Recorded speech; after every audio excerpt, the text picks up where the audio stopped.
मधुबन की ब्रह्मा कुमारी मोहिनी बहन जी अपने अनुभव सुनाते हुए कहती हैं कि मैं पहली बार सन 1955 में आबू में ही मम्मा से मिली। उस समय मैं 14 साल की थी।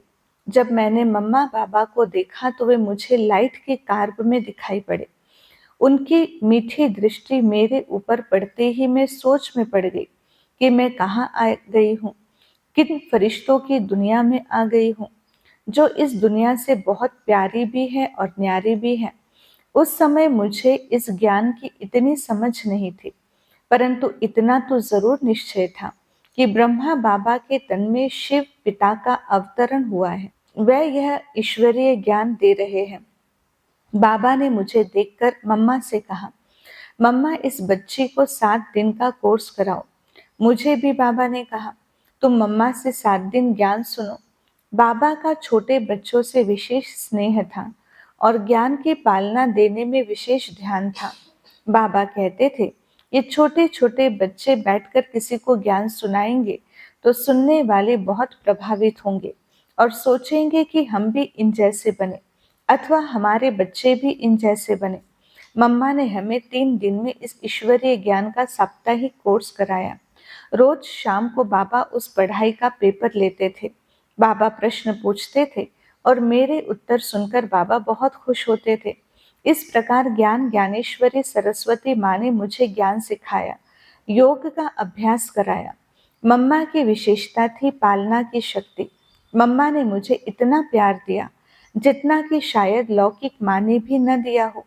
मम्मा के इशारे ने, पालना ने और प्यार ने मेरे जीवन को ही बदल दिया। मम्मा ने ही मुझे भाषण करना भी सिखलाया। एक बार मम्मा भाषण करने बाहर जाने वाली थी। मम्मा ने कहा, तुम भी मेरे साथ चलना। वहां पहले तुम भाषण करो, बाद में मैं भाषण करूंगी। मैंने कहा, मम्मा मुझे तो भाषण करना आता ही नहीं है और इतने आदमियों के सामने मैं कैसे बोलूंगी। तब मम्मा ने कहा, तुम उन बड़े बड़े शरीरों को थोड़ी ही ज्ञान सुना रही हो, तुम्हें तो आत्माओं को ज्ञान सुनाना है। तुम आत्माओं को देखो, छोटी छोटी बिंदी आत्माओं को देखकर भाषण करो। उस समय मैंने आत्मा पर भाषण किया। पहले मैंने भाषण मम्मा को लिखकर दिखाया था और मम्मा ने उसमें करेक्शन करके भी दिया था। इस प्रकार मम्मा ने मुझे प्यार दिया, पालना दी, ज्ञान समझाया, योग का अभ्यास कराया और भाषण करना सिखाया। मम्मा बाबा की एक महान आज्ञाकारी बच्ची थी।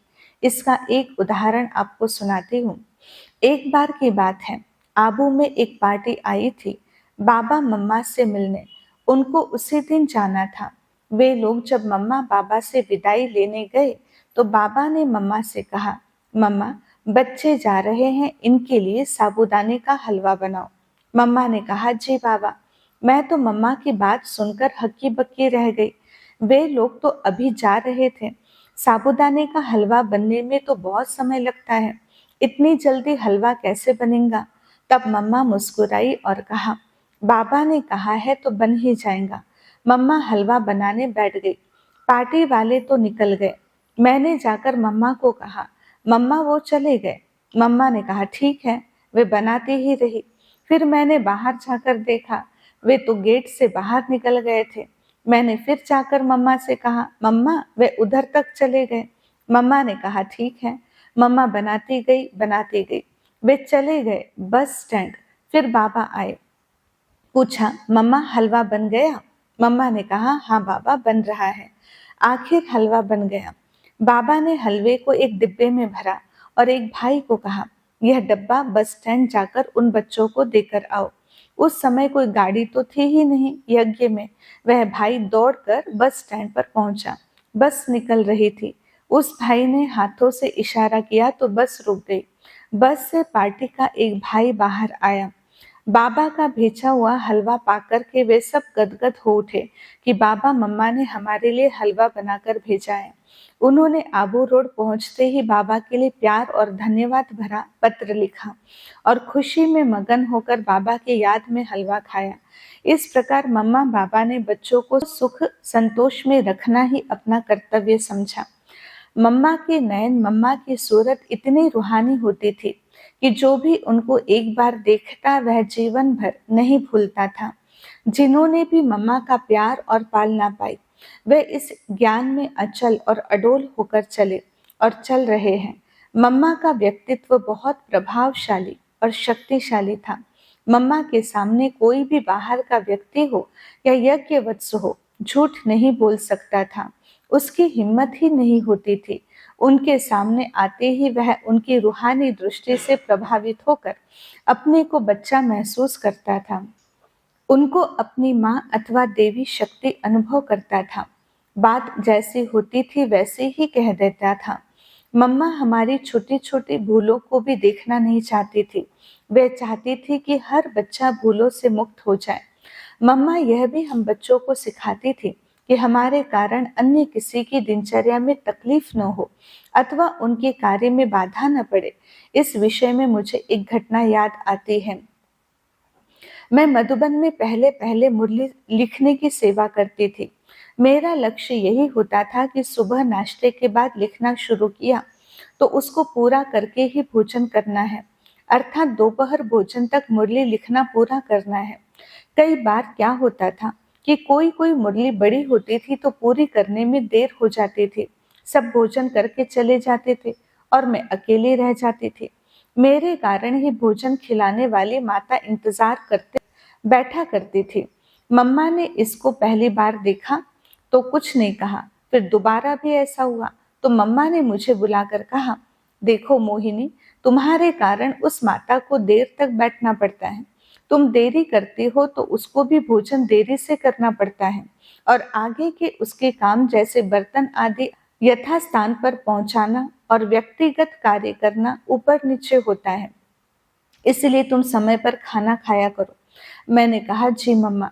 2-3 दिन के बाद मैं पुनः अपनी योजना अनुसार ही पूरी मुरली लिखकर भोजन करने गई तो माता मेरा इंतजार कर रही थी। फिर मम्मा ने मुझे बुलाया और कहा, मोहिनी, आज से 15 दिन तक भोजन खिलाने की सेवा तुम करोगी। मैं चुप हो गई और मम्मा का कहना मान लिया। उस दिन खाना खिलाने के लिए बैठी तो सब काम खाना पूरा होने तक मेरी स्थिति ही खराब हो गई। सबको खिलाने के बाद मुझे खाना पड़ा। उसके बाद सारे बर्तन संबंधित स्थान पर पहुंचाना आदि करते मेरा हाल बेहाल हो गया। अगले दिन ही मैंने मम्मा से कहा, मम्मा, मेरे से यह सेवा नहीं होगी। मैं आगे से समय पर आकर भोजन करूंगी, देरी नहीं करूंगी। लेकिन मम्मा ने कहा, एक दिन में तुम इतनी परेशान हो गई? वो माता तो रोज ऐसी परिस्थिति का सामना करती है। वो कैसे कर रही थी? फिर भी मम्मा ने कहा, तुमको 15 दिन तो यह सेवा करनी ही पड़ेगी। इस प्रकार मुझे मम्मा ने सेवा देकर अनुभव कराया कि एक की छोटी सी भूल से कितनों को दिक्कत होती है और हर एक व्यक्ति द्वारा अपना अपना काम ठीक ढंग से तथा ठीक समय पर करने से सेवा में सबको कितना सहयोग और सफलता मिलती है। उस दिन से मैंने यह धारणा बना ली कि मेरे कारण दूसरों की सेवा में अड़चन न हो और यह ध्यान में आज तक रखती आ रही हूँ। मम्मा के मुंह से कभी भी ये शब्द नहीं निकले कि हम कोशिश करेंगे, देखेंगे। बाबा ने कहा और मम्मा अपनी सेना को साथ लेकर उस कार्य में तत्पर हो गई, क्योंकि मम्मा हमें यही कहती थी कि यह कार्य किसने सौंपा है। अगर यह कार्य न होने वाला होता तो वो क्यों कहते? बाबा ने यह कार्य हमें ही क्यों दिया, क्यों कहा? उसको करने की योग्यता हमारे में है, इसलिए कहा है। बाबा की कोई भी आज्ञा अथवा सेवा के लिए ना नहीं कहना। इस तरह मम्मा से बहुत प्रेरणा लेकर उनके दिखाए हुए मार्ग पर मैं चल रही हूँ और आध्यात्मिक जीवन को उन्नति के शिखर पर पहुंचा रही हूँ। ओम शांति।